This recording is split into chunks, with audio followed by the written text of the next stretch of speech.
မင်္ဂလာပါပေါ်တင်90ရာနေကြိုဆိုပါရစေဒီနေ့မှာတော့ကျွန်တော်တို့လွန်ခဲ့တဲ့18ရာစုကိုပြန်သွားကြပါမယ်လွန်ခဲ့တဲ့နှစ်ပေါင်းများစွာကဆိုယန်ဆိုတဲ့တိုင်းပြည်တစ်ခုမှာလှပပြီးကြော်ကြားခဲ့တဲ့အယုဒ္ဓယဆိုတဲ့မြို့တော်တစ်ခုရှိခဲ့ပါတယ်မြန်မာဘုရင်တွေကအယုဒ္ဓယကိုယိုဒယလို့ခေါ်ခဲ့ကြပါတယ်အဲ့ဒီမြို့တော်ကိုခရစ်သက်ဂရစ်1350ခုနှစ်မှာဦးသွန်ဘုရင်ကစတင်တည်ထောင်ခဲ့ပြီးနှစ်ပေါင်း418နှစ်ကြာအောင်ခမ်းနားကြော်ကြားစွာတည်ရှိခဲ့ပါတယ်။ဥရောပခီးသွားတွေကအဲ့ဒီအယုဒ္ဓယမြို့ကိုပဲရစ်မြို့နဲ့နှိုင်းယှဉ်ခဲ့ကြပြီ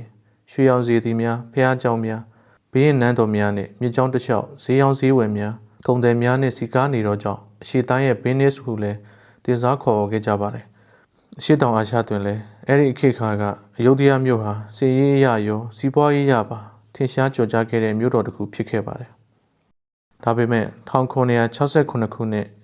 ဧပြီလ9ရက်နေ့မှာတော့၎င်းစီကားလာတဲ့မြို့တော်ကြီးဟာမြန်မာပြည်ရင်များလက်အောက်ကြာရှုံးသွားခဲ့ရပါတယ်။လပေါင်း14လကျော်ကြာမြန်မာအယုဒ္ဓယစစ်ပွဲမှာမြန်မာပြည်ရင်များကမြို့ရိုးအုတ်တိုင်းများကိုမြေအောက်မှဖောက်ထွင်းမိရှို့ဝင်ရောက်ခဲ့ပြီးနန်းတော်များဖျားเจ้าများကိုမိရှို့ဖျက်ဆီးခဲ့ကြ၍အယုဒ္ဓယမြို့ပျက်စီးခဲ့ပါတယ်။ဤဖြစ်ရပ်ဟာသမိုင်းမှာအချိန်ကြာတည်တံ့ခဲ့သောနိုင်ငံတစ်ခု၏အဆုံးသတ်ကိုဖြစ်ပေါ်စေခဲ့ပါတော့တယ်။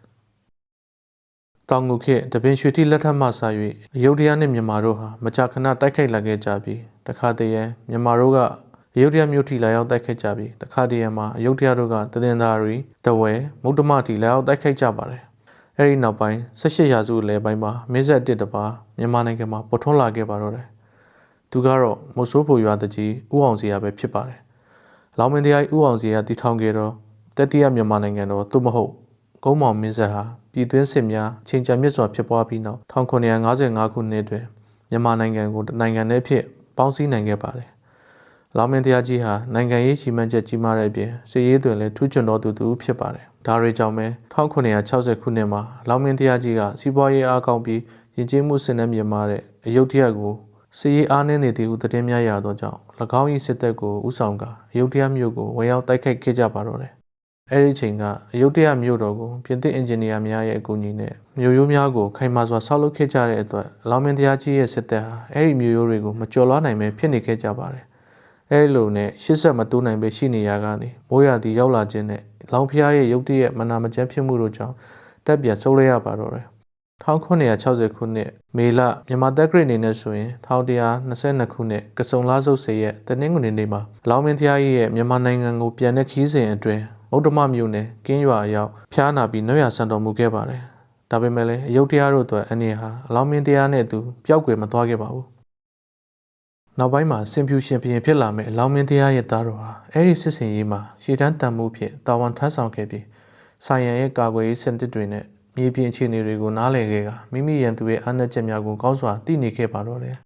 ။မြန်မာနိုင်ငံဟာစစ်အင်အားကိုကြီးမားစွာတည်ဆောက်နေခြင်းဆိုင်ရန်နိုင်ငံမှာမိမိကိုယ်ကိုအလွန်ကျွံယုံကြည်ပြီးစစ်ရေးဘက်မှာရော်ရဲလာခဲ့ပါတယ်။19ရာစုနောက်ပိုင်းမှာစပြီးရာစုနှစ်တစ်ခုနီးပါးအတွင်းပြင်းထန်သောပြင်ပအန္တရာယ်ကိုမကြုံတွေ့ခဲ့တဲ့ဖြင့်ဆိုင်ရန်ရဲ့စီးစွမ်းရည်ဟာအားနည်းလာခဲ့ပါတယ်။ဆိုင်ရန်ရဲ့ကာကွယ်ရေးနည်းဗျူဟာမျိုးဆက်များအသုံးပြုလာခဲ့တဲ့ရုရှင်းတဲ့နီလန်းကိုပဲဆက်လက်ကျင့်သုံးခဲ့တာပါ။အယုဒ္ဓယဟာအဓိကမြေကြီး30နဲ့တူးမြောင်းတစ်ခုကပတ်ရန်စီးစင်းလျက်ရှိပါတယ်။မြို့ရဲ့အနောက်ဘက်နဲ့တောင်ဘက်မှာဆိုရင်ကြောက်ဖျားမြစ်မြောက်ဘက်မှာဆိုရင်လော့ဘရီမြစ်အရှေ့ဘက်မှာဆိုရင်ပါဆက်မြစ်နဲ့ကြောက်ဖျားမြစ်နဲ့လော့ဘရီကိုဆက်တွယ်ပေးထားတဲ့ခလောင်မူအန်တူးမြောင်းတို့ပဲဖြစ်ပါတယ်။ဤမြစ်30နဲ့တူးမြောင်းတစ်ခုပေါင်းစုံသွားတော့ကြောင့်အယုဒ္ဓယမြို့ဟာတဘာဝလျောက်ရေပက်လည်ဝိုင်းနေပြီးရန်သူများလွယ်တကူမဝင်ရောက်နိုင်ရန်တဘာကျုံကြီးများတပွင့်အဓိကကာကွယ်ပေးခဲ့ပါတယ်။ဒါတွေကြောင့်ဆိုင်ရမင်းတွေဟာမိုးရွာပြီးမြို့ပြင်ဘက်မှာရေလွှမ်းနေချိန်သူတို့ရဲ့စစ်သည်တွေကိုမြို့ရိုးသွင်းပြန်ဝင်စေပြီးခုခံစေပါတယ်။အဲ့ဒီအချိန်လာရောက်တိုက်ခိုက်သူတွေဟာယာဒီဥတုတန်ရေလွှမ်းတဲ့နေရာတွေကိုမကျော်ပြတ်နိုင်ပဲတက်ဆုပ်သွားရခြင်းဖြစ်ပါတယ်။ဒါအပြင်၎င်းတို့စစ်တပ်အတွင်းမှာငြိမ်းချမ်းရေးကာလကြာရှည်ခဲ့ခြင်းကြောင့်စစ်သည်အရေးအတွက်ယုံနေခဲ့ပြီးရှိနေသောစစ်သည်များသည်လည်းမြန်မာစစ်သည်များနဲ့နှိုင်းယှဉ်လဲစစ်ရေးလေ့ကျင့်မှုနှေးပါးခဲ့ပါတယ်။1963ခုနှစ်နောက်ပိုင်းစင်ဖြူရှင်ဘုရင်မြန်မာထီးနှန်းကိုဆက်ခံလာချိန်မှာတော့ဆိုင်ရန်ဘုရင်ဟာနောက်ထပ်စစ်ပွဲတစ်ခုရောက်ရှိလာမည်ကိုသိရှိရောကြောင့်အောက်မြန်မာဒေသရှိမွန်လူမျိုးများ၏တော်လှန်ရေးကိုထောက်ခံကာမြန်မာနိုင်ငံကိုမတိမကျင်ဖြစ်စေရန်ကြိုးပမ်းခဲ့ကြပြီးရောက်ပိုင်းဒေသများတွင်လည်းလှုံ့ဆော်မှုများပြုလုပ်ခဲ့ကြပါတယ် 1964ခုနှစ်အလယ်ပိုင်းမှာတော့ဆိုင်ရန်ရဲ့လျှို့ဝှက်ကိုယ်စားလှယ်တွေဟာတနင်္သာရီကမ်းရိုးတန်းမှာရှိတဲ့ရေးပါတဲ့ဒဝဲစိတ်ကမ်းမျိုးရဲ့မွန်အုပ်ချုပ်ရေးမှုကိုဆိုင်ရန်ဘက်သို့ပြောင်းလဲစေရန်အောင်မြင်စွာဆွဲဆောင်နိုင်ခဲ့ပါတယ်။ဒါပေမဲ့အဲ့ဒီကြိုးပမ်းမှုဟာစင်ပြူရှင်ဘုရင်ရဲ့စီရေးအချိန်စရာကိုပုံမူမြန်ဆန်အောင်လုပ်ပေးတယ်လို့ဖြစ်သွားပါတော့တယ်။1964ခုနှစ်နိုဝင်ဘာလမှာတော့စင်ပြူရှင်ဘုရင်ဟာသူ့ရဲ့အကောင်းဆုံးတပ်မှုမဟာနော်ရထာကိုဒဝဲကိုပြန်လည်သိမ်းယူရန်ဆီလွတ်လိုက်ပါတော့တယ်။အဲဒီနောက်မှာတော့ဆိုင်ရန်နိုင်ငံတော်အတွက်တခါမှမကြုံဘူးသေးတဲ့စစ်ပွဲတစ်ခုကိုစင်ပြူရှင်ဘုရင်ကဖန်တီးလိုက်ပါတော့တယ်။စင်ပြူရှင်ဘုရင်ရဲ့အယုဒ္ဓယတိုက်ခိုက်မဲ့စီရေးအစီအစဉ်ဟာရိုးရှင်းပေမဲ့အလွန်ထိရောက်ပြီးလက်တွေ့ကောင်တဲ့ပေါ်ရမှာပျက်စီးမှုကြီးမားစေခဲ့ပါတယ်။အယုဒ္ဓယမျိုးကိုတစ်ချိန်တည်းလမ်းကြောင်းတစ်ဖက်ကနေနှစ်ဖက်ညှက်တိုက်မှာဖြစ်ပြီးတောင်ဘက်တပ်ကိုစစ်သူကြီးမဟာနော်ထာဦးဆောင်ကဒဝဲမှစတင်ပြီးဆိုင်ရန်နိုင်ငံနဲ့ဝင်မှာဖြစ်ပါတယ်။1965ခုနှစ်ဧပြီလအထိတပ်အင်အားဟာစစ်သည်2000မှ3000ကြားရှိလာခဲ့ပါတယ်။ဒါမဟာနော်ရထာရဲ့တပ်စုအင်အားပဲရှိပါသေးတယ်။မြောက်ဘက်ကဝင်တိုင်းမဲ့တပ်ကိုတော့စစ်သူကြီးနေမျိုးတီဟာပတိဦးဆောင်ပြီးပုံမူဝေးကွာပေမဲ့ဖြူဟာမြောက်ရေးပါတဲ့လမ်းကြောင်းကိုဖျက်ဆီးမှာဖြစ်ပါတယ်။ပထမဦးစွာလာအိုနိုင်ငံလွန်ပရာဘန်နဲ့ဘီယန်ချင်းကိုအနိုင်ယူကမြန်မာအုပ်ချုပ်မှုအောက်သို့ထည့်သွင်းမှာဖြစ်ပြီးလာအိုတပ်သားများကိုမြန်မာစစ်တပ်မှတပ်အင်အားထည့်သွင်းခြင်းအပြင်အယုဒ္ဓယကိုမြောက်ဘက်နဲ့အရှေ့မြောက်ဘက်မှပြေးဝဝိုင်းပတ်နိုင်မှာဖြစ်ပါတယ်။ဘီယန်ချင်းဟာ1965ခုနှစ်ဇန်နဝါရီလမှာမြန်မာစစ်တပ်ကိုမတိုက်ပဲလက်လျှော့ခဲ့ပြီးလွန်ပရာဘန်ကတော့စန့်ကျင်တိုက်ခိုက်ခဲ့ပေမဲ့လည်းမက်လာအတွင်းမှာနေမျိုးတီဟာပတိဦးဆောင်တဲ့တပ်ကိုရှုံးနိမ့်ခဲ့ပါတယ်။1965ခုနှစ်အောက်တိုဘာလမှာတော့နေမျိုးတီဟာပတိရဲ့စစ်သည်2000ပါတဲ့မြောက်ဘက်စစ်တပ်ဟာဆိုင်ရန်နိုင်ငံနယ်စပ်ဖြစ်တဲ့လန်ပန်းမြို့မှာအစဉ်သင့်ဖြစ်နေခဲ့ပါတော့တယ်။ယခုချင်းမိုင်လို့သိကြတဲ့လန်နာနိုင်ငံကတော့စောပိုင်းကလေးကမြန်မာတွေရဲ့လက်အောက်မှာရှိနေခဲ့ပြီးဖြစ်ပါတယ်။အဲဒီအချိန်ကမြန်မာမျိုးရိုးတပ်သားများတာမကရှမ်းပြည်နယ်မှာမျိုးနွယ်စုတပ်ဖွဲ့များလန်နာဒေသကစစ်သည်များပါဝင်ခဲ့ကြပြီးတစ်ဖက်မှာလည်းလောလောလတ်လတ်သိမ်းပိုက်ထားတဲ့လာအိုဒေသကစစ်သားများပါဝင်ပါတယ်။လက်နက်ကြီးတပ်ကိုတော့1950ပြည့်နှစ်များအတွင်းမြန်မာပြည်တွင်းစစ်မှာဖမ်းမိခဲ့တဲ့မျိုးရိုးဖောက်ထွင်းမှုမှာအတွေ့အကြုံရှိတဲ့ဥရောပအမြောက်လက်နက်ကြီးကျွမ်းကျင်သူပြင်သစ်စစ်သား200ခန့်ကဥဆောင်ခဲ့ပါတယ်။မဟာနော်ရထာနဲ့နေမျိုးတီယာပတိတို့ရဲ့စစ်သည်စုစုပေါင်းဟာ9000ခန့်အထိရှိနိုင်ပြီးအဲဒီရေအတွက်16ရာစုဘီယင်းနောင်ရဲ့စစ်စင်ရေးတွေနောက်ပိုင်းကြီးမားဆုံးစုစုမှုဖြစ်တယ်လို့သိရပါတယ်။တစ်ဖက်ကဆိုင်ရန်ဘက်မှာလည်းအယုဒ္ဓယမြို့တော်မှာစစ်အင်အားကိုစုစည်းထားတဲ့အတွက်ပြည်내မြို့များကိုမကာကွယ်နိုင်ပဲရှိနေပါတယ်။မြန်မာဘက်ကတပ်တွေဟာဆိုင်ရန်ရဲ့ပြန်လည်ခုခံမှုအနည်းငယ်ရှိတော့ကြောင့်တမျိုးပြီးတမျိုးသိမ်းပိုက်နိုင်ခဲ့ပါတယ်။ဆိုင်ရန်ရဲ့ရှေးဟောင်းမြို့တော်ဖြစ်တဲ့စုခိုထိုင်းကိုရရှိခဲ့ပြီးရေးပါဆုံးမြောက်ပိုင်းမြို့တွေကတစ်ခုဖြစ်တဲ့ဖစ်စနူလောက်ကိုလည်းသိမ်းယူနိုင်ခဲ့ပါတယ်။1966ခုနှစ်ဇန်နဝါရီလနှောင်းပိုင်းမှာတော့မြောက်ဘက်တပ်ဟာယုဒ္ဓယမြို့ကိုရောက်လာပြီးမြို့ရဲ့မြောက်ဘက်ပနန်ပရာဆော့မှာစခန်းချခြေကုပ်ယူထားပါတော့တယ်။ပနန်ပရာဆော့ဆိုတာကအခုခေတ်မှာဆိုရင်ဘန်ပဟန်ခိုင်ထဲမှာရှိတာပါ။ဒါကမြောက်ဘက်ကနေပတ်လာတဲ့နေမျိုးတီဟာပတိရဲ့တပ်ပဲဖြစ်ပါတယ်။တစ်ဖက်မှာလည်း1965ခုနှစ်အောက်တိုဘာလမှာတော့မဟာနော်ထာဟာ၎င်းရဲ့တပ်ဖွဲ့ကိုဒဝဲမှစတင်ကဆိုင်ရန်ရဲ့အနောက်ဘက်ဒေသများကိုဖျက်ဆီးပြီးအယုဒ္ဓယမြို့နာချင်းကပ်လာပါတော့တယ်။ဒါပေမဲ့ဆိုင်ရန်ဘက်မှာလည်းအယုဒ္ဓယတော်ဝင်တပ်ဖွဲ့ကမြန်မာတပ်များကိုနှောက်ယှက်ရန်ငှားရမ်းခဲ့တဲ့ဝီလျံပေါနီလို့ခေါ်တဲ့ဗြိတိရှကုန်သည်သူဟာစစ်သည်မောင်းငယ်တစ်စီးနဲ့လှုပ်ရှားနေခဲ့ပါတော့တယ်။1965ခုနှစ်ဒီဇင်ဘာလမှာပေါနီဟာမဟာနော်ရထာရဲ့တပ်များနဲ့နွန်ထရာပိုရီတိုက်ပွဲကိုရင်ဆိုင်တိုက်ခိုက်ခဲ့ပါတယ်။ဒါပေမဲ့မဟာနော်ထာရဲ့စီးရီးမျှော်မှန်းချက်ကိုမတားဆီးနိုင်ပဲရှုံးနိမ့်သွားခဲ့ပါတော့တယ်1966ခုနှစ်ဇန်နဝါရီလမှာတော့မဟာနော်ထာရဲ့တပ်များဟာယုဒ္ဓယမြို့နယ်စပ်ကိုရောက်ရှိလာပြီးယုဒ္ဓယနဲ့6မိုင်ကျော်အကွာမြို့နောက်ဘက်မှာရှိတဲ့စီဂုတ်မှာထိုင်မာစွာစစ်စခန်းတစ်ခုတည်ဆောက်နိုင်ခဲ့ပါတယ်1966ခုနှစ်ဖေဖော်ဝါရီလမှာ1969ခုနှစ်ဧပြီလအထိအယုဒ္ဓယမြို့ဟာစစ်တမ်းကိုအန်တုရင်ဆိုင်ခဲ့ပြီးအရှေ့တောင်အာရှသမိုင်းမှာအရှိကြဆုံးဝိုင်းရံတိုက်ခတ်မှုတွေကတစ်ခုဖြစ်လာပါတော့တယ်ဆိုင်ရန်ဘက်မှာမြို့သွက်အစားအစာနဲ့ထောက်ပံ့ရေးပစ္စည်းတွေကိုကြိုတင်စုဆောင်းထားတဲ့အတွက်အစာပိုင်းမှာအခြေအနေထိန်းချုပ်နိုင်တယ်လို့ဖြစ်နေခဲ့ပါတယ်။18ရာစုအတွင်းပြင်သစ်အင်ဂျင်နီယာများရဲ့ကျွမ်းကျင်မှုဖြင့်တည်ဆောက်ထားတဲ့မြို့ရိုးများဟာလည်းအလွန်ခိုင်မာခဲ့ပြီးအမြဲတမ်းယုံကြည်ထားသည့်အတိုင်းမိုးရာသီက၎င်းတို့ကိုကယ်တင်လိမ့်မည်ဟုယုံကြည်နေခဲ့ကြပါတယ်။ရေဝကျုံမော်ဒေတာမိုးများသောကြောင့်ရေကြီးပြီးမြို့ဝေးပတ်လည်ရှိကျေပြန့်လှတဲ့လေကွင်းတွေဟာဖျက်ဆီးမရဖြစ်နိုင်တဲ့ရွှွနှုံအိုင်အဖြစ်ပြောင်းလဲသွားမည်ဖြစ်ပြီးမြန်မာတပ်များဟာဖျက်ဆီးလို့မရပဲ1960ခုနှစ်ကလောင်မင်းတရားကြီးဖြစ်ခဲ့တယ်လို့နောက်ပြန်ဆုတ်ခွာသွားမယ်လို့ထင်မြင်နေခဲ့ကြတာပါ။သို့တော်လည်းစင်ပြူရှင်ဘုရင်ဟာ၎င်းဖခင်ရဲ့အောင်မြင်ခဲ့တဲ့သင်ခန်းစာများရရှိထားတဲ့အတွက်အမားကိုနောက်တစ်ကြိမ်မပြုလုပ်တော့ပဲမိုးရာသီအတွင်းမှာ၎င်းရဲ့တပ်များကိုနေရာယူထားရန်အမိန့်ပေးခဲ့ပါတယ် မြန်မာတပ်များဟာလာပေါင်းများစွာမိုးရွာခြင်းရှုနှွန်ထုတက်ပြီးယောဂများကြား၎င်းတို့ရဲ့ခံတပ်စခန်းများမှာဆက်လက်ရှိနေတာရုတ်တရက်မျိုးကိုစီးရဲရဖိအားပေးထားလျက်ရှိနေပါတော့တယ်1966ခုနှစ်စက်တင်ဘာလမှာတော့ချီတက်ဝဲရန်တိုက်ခိုက်မှုဟာတဆင့်တက်ပြီးပြောင်းလဲမှုတစ်ခုစီကိုရောက်ရှိလာခဲ့ပါတယ်မြန်မာတပ်များဟာရုတ်တရက်မျိုးတော်နဲ့ပုံပုံနီးကပ်လာခဲ့ပြီးနေမျိုးတရားပရိကဖိုဆမ်တုံကိုချင်းကပ်လာကမဟာနော်ယထာကဝက်ဖူခောက်ထုံဖျားမှာချင်းကပ်နိုင်ခဲ့ကြပါတယ်ဒီနေရာတွေဟာရုတ်တရက်နန်းတော်နဲ့အတော်လေးကိုနီးကပ်တဲ့အခြေအနေပါဝိုင်းရင်တက်ခတ်မှုဟာပုံမပြင်းထန်လာခဲ့ပြီးရုတ်တရက်မျိုးတဲ့အခြေအနေများဟာလည်းလျင်မြန်စွာဆိုးရွားပြင်းထန်လာခဲ့ပါတယ်စားစာများလျော့နှင်းလာပြီးလူဦးရေများစွာစုပြုံနေတဲ့အတွက်ယောဂများဖြစ်ပွားပြီးမထိန်ချုပ်နိုင်ပဲပြန့်နှံ့နေခဲ့ပါတော့တယ်မြို့ကိုဝိုင်းရန်ထားတဲ့တပ်များကိုဆိုင်ရန်တပ်များကနန်းတော်အပြင်ထွက်တိုက်ခဲ့ပေမဲ့လည်းမအောင်မြင်ခဲ့ပါဘူးမြန်မာတပ်များဟာပြင်သစ်တွေရဲ့လက်နက်ကြီးများနဲ့ရုတ်တရက်မြို့တော်ကိုပုံမတိကျစွာပစ်ခတ်နိုင်လာခဲ့ပါတယ်1966ခုနှစ်နှောင်းပိုင်းမှာတော့ဆိုင်ရန်ရဲ့အခြေအနေဟာအလွန်မင်းအရေးပေါ်အခြေအနေဖြစ်လာပါတော့တယ်နန်းတွဲမှာလည်းအစားတောက်ရှားပါမှုကြောင့်ငတ်မွတ်နေကြပြီးတချို့မှာအစာငတ်ပြီးတဖြည်းဖြည်းသေဆုံးခြင်းတက်မြန်မာတပ်များထံလက်လျော့ရန်ရွေးချယ်လာခဲ့ပါတော့တယ်1968ခုနှစ်ဇန်နဝါရီလမှာအယုဒ္ဓယကိုဝင်းရန်တိုက်ခိုက်မှုဟာရေးပေါ်အစဉ်ရောက်ရှိလာခြင်းတရုတ်ဆိုင်ရန်မျိုးရိုးဆိုင်ရန်အရာရှိငယ်သူဟိုဟာရေးကြီးတဲ့ဆုံးဖြတ်ချက်တစ်ခုကိုချမှတ်ခဲ့ပါတယ်ဖရာဒတ်ဟာတရုတ်ဆိုင်ရန်စစ်သားအုပ်စုငယ်တစ်ခုကိုစူးစီးကမြန်မာတပ်များရဲ့ဝင်းရံမှုကိုချိုးပေါက်ပြီးရှေ့ဘက်ကံအိုတန်ဘက်ကိုလွတ်မြောက်သွားခဲ့ပါတယ်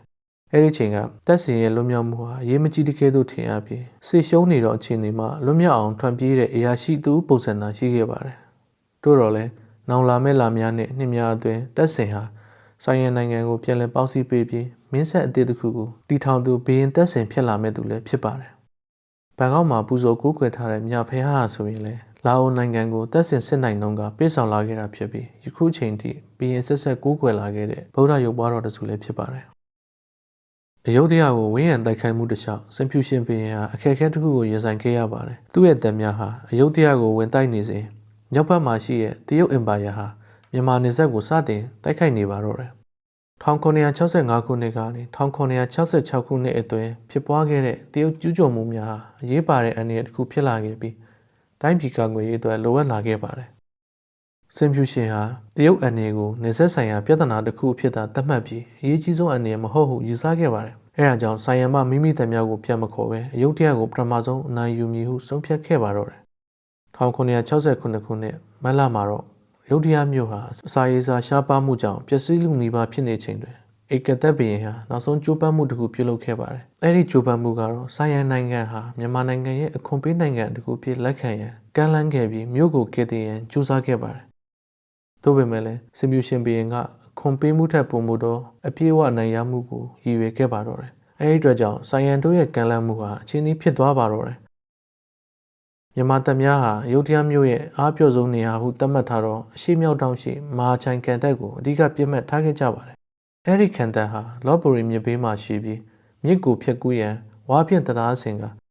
အကာရများပြုလုပ်ပြီးမြို့ရိုးနီးသို့ချဉ်ကပ်လာခဲ့ကြပါတယ်။အဲဒီမြို့ကတော့မြေအောက်မှာပျောက်ကွယ်သွားခဲ့ပြီဖြစ်ပြီးယခုခေတ်ကာလမှာတော့ခမန်းအနေနဲ့အယုဒ္ဓယမြို့အရှိမြောက်တောင်မှာရှိတဲ့ဝါရိုမားကတ်နေရာမှာတည်ရှိရလို့သိရပါတယ်။အဲဒီနောက်မှာတော့မြို့ရိုးနီးမှာကန်တက်ဆောက်ပြီးမြို့ရိုးအောက်ခြေကနေမြေအောက်ဥမင်တူးဖောက်နေခဲ့ပြီး1969ခုနှစ်ဧပြီလ9ရက်နေ့မှာတော့မြန်မာတပ်များဟာတူးဖော်ပြီးသောဥမင်တွင်တို့ထင်းလောင်စာများထည့်သွင်းကခံတပ်ပြိုကျစေရန်မိရှုခဲ့ကြပါတော့တယ်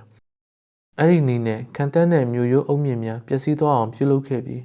၎င်းပြိုကျပျက်စီးသွားတဲ့ခံတပ်ပေါ်ကနေစစ်သည်ရဲမှတ်များမြို့တွင်းသို့ဝင်ရောက်ခဲ့ကြခြင်းဖြစ်ပါတယ်။စစ်သည်များဝင်ရောက်တဲ့တဲ့ပြိုင်နက်အမြောက်တပ်များကဒရဇက်ဖြစ်ကအယုဒ္ဓယတစ်မြို့လုံးမြန်မာတွေလက်အောက်သို့ကျစေခဲ့ခြင်းဖြစ်ပါတယ်။မြို့သွင်းရှိနန်းတော်များဖျားကျောင်းဆောင်များဖျားဆင်းသူတော်များအစာအုပ်များအားလုံးဖျက်ဆီးခံရပြီးစစ်သားများနှင့်ပြည်သူများစွာအသက်ဆုံးရှုံးခဲ့ရတဲ့အတွက်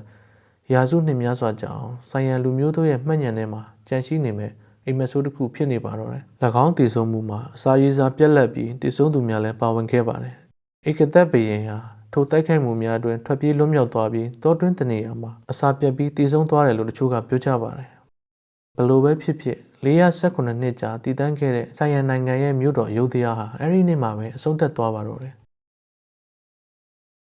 အောင်ပွဲများရှိခဲ့ပေမဲ့လည်းမြန်မာတို့ရဲ့အောင်ပွဲဟာကြာရှည်မတည်တံ့ခဲ့ပါဘူး။ရုတ်တရားရဲ့အပျက်စီးများကြားအောင်ပွဲခံဆင်နွှဲနေစဉ်မှာပဲစင်ဖြူရှင်ဘီရင်ဟာပြဿနာအသစ်တစ်ခုကိုရင်ဆိုင်ရပါတော့တယ်။ 1969ခုနှစ်နိုဝင်ဘာလမှာတရုတ်နိုင်ငံဟာရခိုင်ကတဲ့ကြီးမားတဲ့ကျူးကျော်မှုကိုစတင်ခဲ့ပြီးအဲ့ဒီတိုက်ခိုက်မှုကြောင့်ဆင်ဖြူရှင်ဘီရင်ဟာဆိုင်ရန်မှမိမိတပ်များကိုပြန်ခေါ်ရန်ဆုံးဖြတ်လိုက်ရပါတော့တယ်မြန်မာတပ်များနောက်ပြန်ဆုတ်ခွာသွားပြီးနောက်အကျိုးပြက်များစွာဖြင့်ပျက်စီးနေသောနိုင်ငံတစ်ခုနဲ့အုပ်ချုပ်သူကင်းမဲ့နေသောအယုဒ္ဓယမျိုးပြက်အဖြစ်ကျန်ရစ်ခဲ့ပါတော့တယ်။ကျန်ရှိနေတဲ့အယုဒ္ဓယကလူဦးရေ3000ကိုလည်းမြန်မာနိုင်ငံသို့ခေါ်ဆောင်လာကြပြီးတေဆောင်နိုင်တဲ့များအဖိုးတန်ပစ္စည်းများကိုလည်းယူဆောင်သွားခဲ့ကြပါတယ်။အဲဒီနောက်အုပ်ချုပ်သူကင်းမဲ့နေတဲ့ဆိုင်ရန်ကိုစစ်ပွဲသွင်းမှလွတ်မြောက်ခဲ့တဲ့တပ်စင်ကအရှိတောင်ဘက်ကမ်းရိုးတန်းမှာ၎င်းရဲ့တပ်ဖွဲ့ကိုစုစည်းကစစ်တပ်တစ်ခုတည်ဆောက်ပြီးဆိုင်ရန်ဒေသများကိုပြန်လည်သိမ်းယူရန်စတင်ခဲ့ပါတော့တယ်။1980ခုနှစ်တွင်တပ်စင်ဟာအခြားပြိုင်ဘက်များကိုအနိုင်ယူကာနိုင်ငံကိုပြန်လည်ပေါင်းစည်းနိုင်ခဲ့ပြီးယနေ့ဘကောင်းမြို့တွန်ဘူရီရဲမှာမြို့တော်အသစ်ကိုတည်ထောင်နိုင်ခဲ့ပါတယ်။ဘင်းတပ်စင်ဟာမင်းဆက်တစ်ခုကိုတည်ထောင်ခဲ့ပြီးနောက်ပိုင်းမှာတော့ယနေ့ချက်ဂရီမင်းဆက်အဖြစ်ဆက်လက်ပေါ်ထွန်းလာစေခဲ့ပါတော့တယ်။အယုဒ္ဓယ၏ကြာဆုံးမှုဟာမြင့်သည့်နိုင်ငံမှာဆိုဘလောက်ချမ်းသာပြီးရှေးကြလှပပါစေပျက်စီးမှုမှကင်းလွတ်နိုင်ခြင်းမရှိကြောင်းကိုသင်ခန်းစာပေးနေပါတော့တယ်။မိမိကိုယ်ကိုအလွန်မင်းယုံကြည်ခြင်းသည်ပျက်စီးမှုကိုဖြစ်စေပြီးမျိုးဆက်တလျှောက်တူညီဟောင်းနှံသောကာကွယ်ရေးဖြူဟာခေတ်နောက်ကျသောလက်နက်များအသုံးပြုခဲ့ကြပြီးနီးပြွာအသစ်များခေတ်မီလက်နက်များနဲ့ရန်သူအသစ်တစ်ခုရောက်ရှိလာတော့အခါ၎င်းဖြူဟာအောင်မြင်မှုကိုစောင့်ကြည့်မပေးခဲ့တော့ပါဒါအပြင်ထိုပြည့်ပြည့်တွေဟာပြန်လည်ထူထောင်နိုင်မှုအကြောင်းကိုလည်းသင်ကြားပေးလိုက်ပါတော့တယ်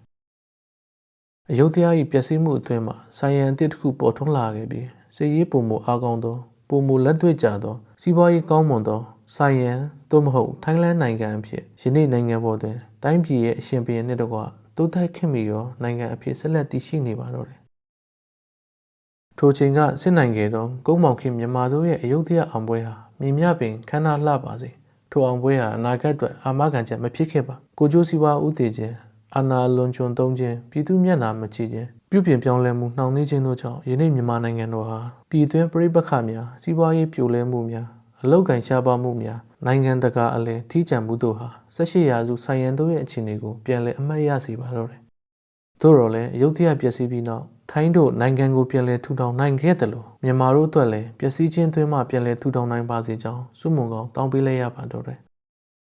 ။တမိုင်းဆိုတာဟာအောင်ပွဲခံသူအတွက်သာရေးသားခံရတတ်ပေမဲ့ရှုံးနိမ့်သူရဲ့သင်ခန်းစာကပုံမတန်ဖိုးရှိတတ်ပါတယ်။အဓိကကကျွန်တော်တို့တွေဟာတမိုင်းရဲ့သင်ခန်းစာကိုသင်ယူနိုင်ခြင်းရှိမရှိကသာပုံမအရေးကြီးနေပါတော့တယ်။ကျေးဇူးတင်ပါတယ်ခင်ဗျာ။